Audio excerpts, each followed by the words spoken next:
எனது அன்பு நேயர்களே வணக்கம். உலகெங்கும் வாழும் பாபு சயின்டிபிக் அஸ்ட்ராலஜி சேனலின் மிதுன ராசி அன்பர்களே, உங்களை இந்த பதிவிற்கு அன்போடு வரவேற்கின்றேன். மஜாதான் என்று எதை பற்றி சொல்கிறேன் என்றால், 10ஆம் இடத்து ராகு உங்களுடைய ராசியிலே இருக்கக்கூடிய குருவினுடைய பார்வை பெறுவது பல நிலைகளிலே சந்தோஷத்தை தரும். குறிப்பாக பெயர், புகழ், தொழில் ரீதியான விஷயங்கள், அது மட்டுமல்லாமல் அதிர்ஷ்டத்தின் மூலமாக ஒரு தன வரவு அல்லது ஏதேனும் ஒரு விஷயம் என்றாலும் அது உங்களுக்கு சிறப்பாக வரக்கூடிய அமைப்பு. அதிர்ஷ்டம் என்பது எல்லா நிலைகளிலும் வாழ்க்கையில, ஏனென்றால் அதிர்ஷ்டம் இல்லை என்றால் லக் என்பது இருக்க வேண்டும். ஒரு ஓட்டப்பந்தயம் என்றாலும் கூட 10 பேர் ஓடுவார்கள். ஒலிம்பிக் போட்டி மற்றும் ஏசியன் தடகள போட்டிகள் எதை பார்த்தாலும் அதுல ஓட்டத்துல 10 பேர் அல்லது 5 பேர் ஓடுவார்கள். எல்லோருக்கும் சம வாய்ப்புகள் இருக்கும். அதுல ஏதோ ஒருவருக்கு திடீரென்று ஒரே ஒரு நொடி, அதாவது ஒரு நொடியில் ஒரு 1000 பங்கில் குறைந்த ஒரு அளவில் கூட ஒரே ஒரு காலின் முன்னங்கால் வந்துவிட்டால் வெற்றி என்று சொல்லக்கூடிய அமைப்பு. காரணம் அதிர்ஷ்டம். இங்கு நான் உங்களுக்கு சொல்வது என்ன? ராகு பாக்கியத்திலே இருக்கிறார். 9ஆம் இடத்து ராகு, 3ஆம் இடத்திலே கேது. இதை பற்றித்தான் இந்த பதிவிலே பார்ப்போம். அவ்வப்போது இதை மட்டுமல்லாமல் இந்த நிலைகளில் மற்ற கிரக நிலைகள், இந்த 18/10/2025 வரை குரு பார்வை ராகு மீது தரக்கூடிய அந்த மஜா, இனிதான் ஆரம்பம், இனிதாய் ஆரம்பம், ராகுவின் ஆட்டம் ஆரம்பம் என்ற இந்த பதிவு தொடர்ந்து இணைந்திருக்கும் போது அவ்வப்போது சூரியன் பெயர்ச்சி என்பது மாத பெயர்ச்சி, இவற்றிலே ஏற்படக்கூடிய தாக்கம், சவால் நிலைகள் என்றாலும் அல்லது சந்தோஷ நிலைகள் என்றாலும் அவ்வப்போது பதிவுகளை தருகின்றேன்.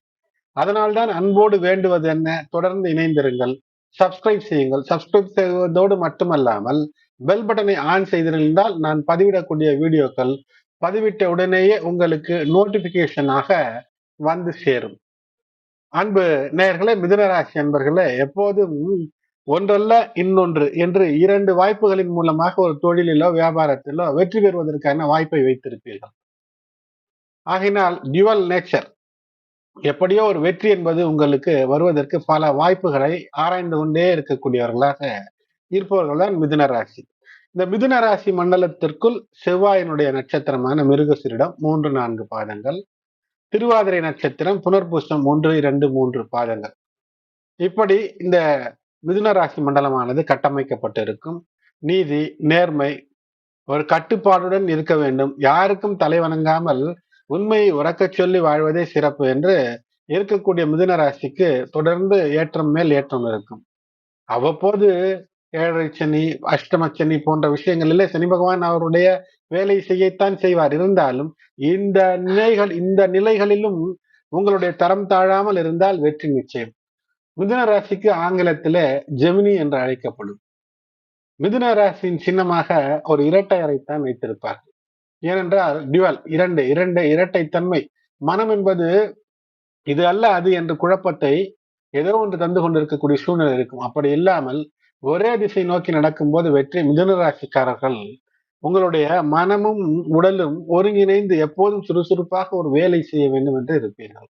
உங்களுடைய பேச்சு எல்லாமே விவரத்தோடும் இருக்கும், அதில் விஷயத்தோடும் இருப்பீர்கள். மிதுன ராசிக்காரர்கள் திறமையானவர்களாக இருப்பீர்கள். இப்படிப்பட்ட திறமை, புத்திசாலித்தனம், விவேகம், மனிதாபிமானம், அடுத்தவருக்கு உதவக்கூடிய பண்பு இவையெல்லாம் இருக்கும்போது இந்த பாக்கிய நிலையிலே வரும்போது மஜாதான். மஜா என்றால் என்ன? ஃபன், என்ஜாய்மெண்ட், பிளஷர் எல்லாம் உங்களுக்கு ஒரு திருப்தியாக வரும்போது, அதிர்ஷ்டத்திலே நடக்கும் போது, அந்த அதிர்ஷ்டம் என்பது எப்படி நடக்கும்? ஏதோ ஒரு முயற்சியை நீங்கள் செய்திருக்க வேண்டும்.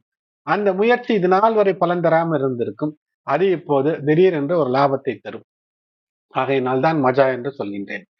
கிரக நிலைகளை பொறுத்தவரை எப்போது முதல் ராகு உங்களுடைய பாக்கிய நிலைக்கு வருகிறார்?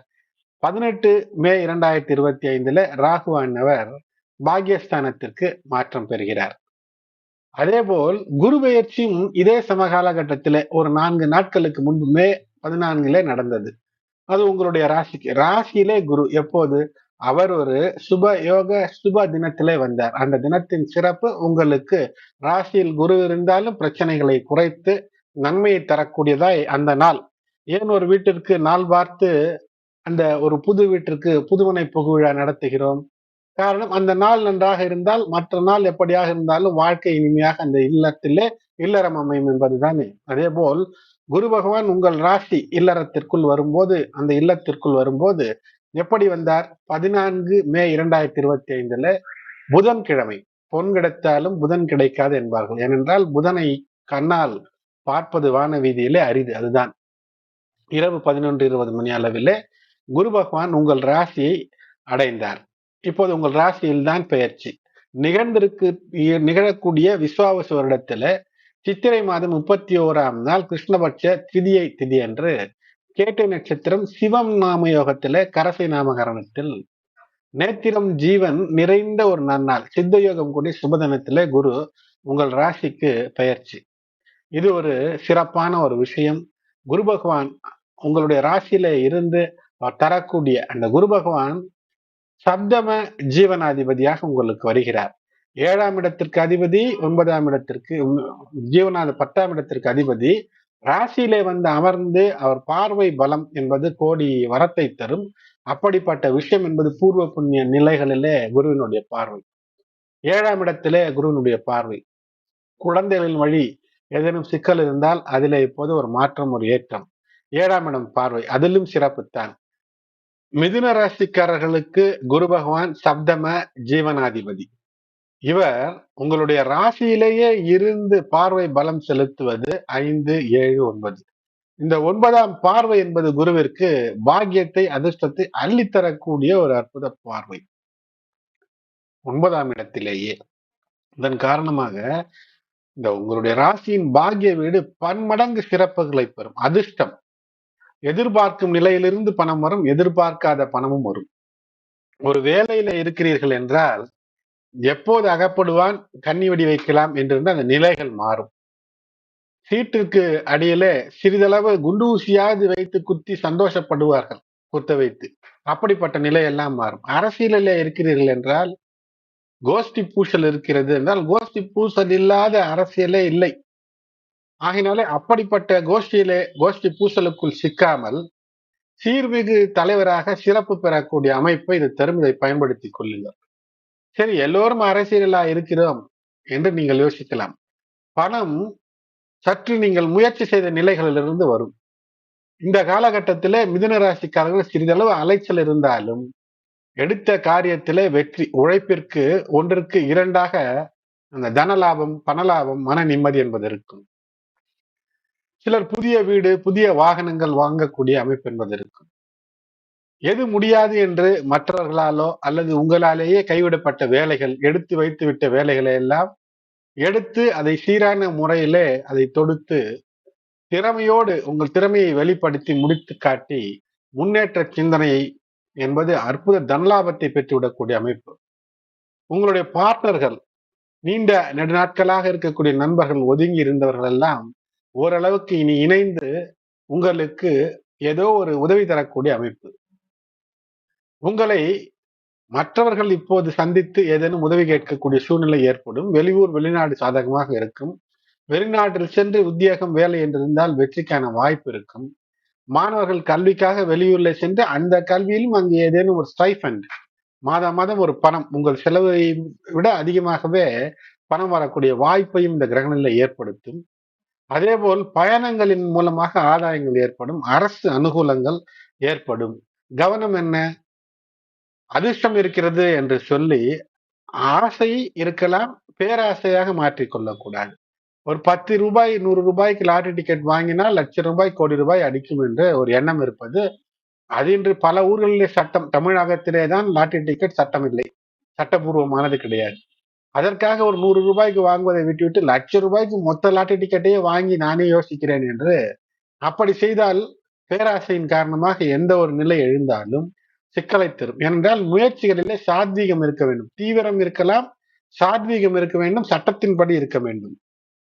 காரணம், தைரிய வேண்டிய ஸ்தானமான 3ஆம் இடத்துல கேது செவ்வாயோடு இணைந்து அந்த ஜூலை 28 வரை இருக்கக்கூடிய அந்த 28, கிட்டத்தட்ட அந்த மாத கடைசி வரை ஜூலை வரை இருக்கக்கூடிய காரணத்தினால் சிறு தவறு கூட பெரிய ஒரு பனிஷ்மெண்ட். செவ்வாய் என்றாலும் கேது என்றாலும், கேது என்றால் வம்பு வழக்கு, கோர்ட்டு விஷயம், கடன் போன்ற விஷயங்களிலே சிக்கல் இல்லாமல் வைத்துக் கொள்ள வேண்டும். இந்த இரண்டும், கேது செவ்வாய் இரண்டும் சிக்கலை தரக்கூடிய சில அமைப்பு இருக்கிறது. ஆனால் சிக்கல் கைமீறி செல்லாமல் அந்த பிரச்சனையை முடிப்பதற்கு இந்த ராகுவானவர் குருவினுடைய பார்வையில பிரச்சனையை தீர்த்து பிரச்சனையிலிருந்து வெளியேற்றி பிரச்சனை வரும் என்ற நிலையில உங்களுக்கு மஜா ஒரு சந்தோஷத்தை தந்து நல்ல வழியை காட்டி விடுவார். அதனால்தான் சொல்கின்றேன், மஜாதான் ராகு குருவினுடைய பார்வையிலே.